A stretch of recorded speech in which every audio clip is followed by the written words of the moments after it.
question was how effective was the combination of my main product and my auxiliary text.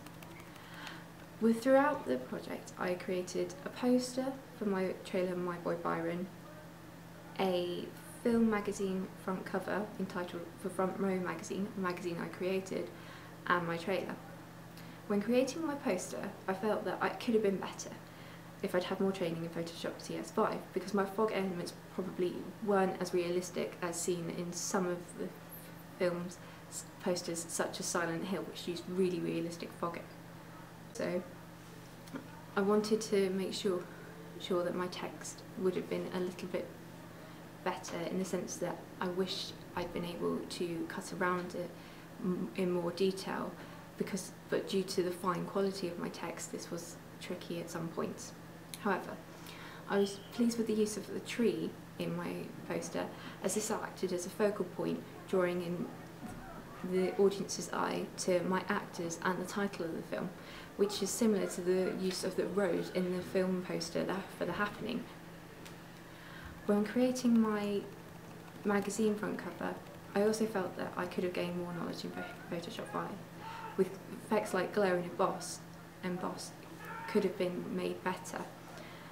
And since this did not appeal to my audience, I had to remove them in the latter stages of my development.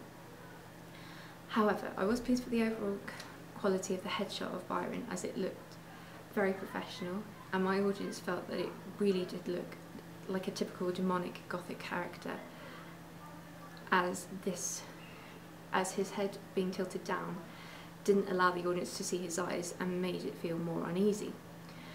Also, the use of a background, which was a slight dark blue, was pleasing to my audience, as it mirrored stereotypical conventions of backgrounds used in Empire magazines, such as the Robert Downey Jr. Sherlock. I felt that my trailer was let down, however, though, by not being able to use the same font as both my magazine cover and my poster, and this was due to Photoshop technical difficulties and converting it into After Effects, which I found just didn't work, and the resolution couldn't be upgraded during this. And also, I didn't feel that the beginning of my trailer with this Super 8 style footage of an Emma worked completely. Had I been able to use a Super 8 camera, this probably would have been more effective. Yet, I was really pleased with how my work looked when talking about my footage of Lily, played by Regina Davenport, where she was dripping blood onto the glass slide. This looked really effective, and it really creeped the audience out.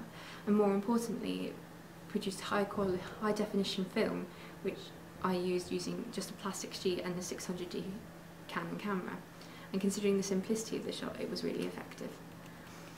As a package, I felt that my trailer, my poster and my cover worked well together, and this is in part due to the professional quality, but also to the appeal it had to an audience when talking to my pressure groups. And I felt that unifying features such as the lack of colour and the appearance of Byron in all three elements really did make it feel like a package that could exist in the real world.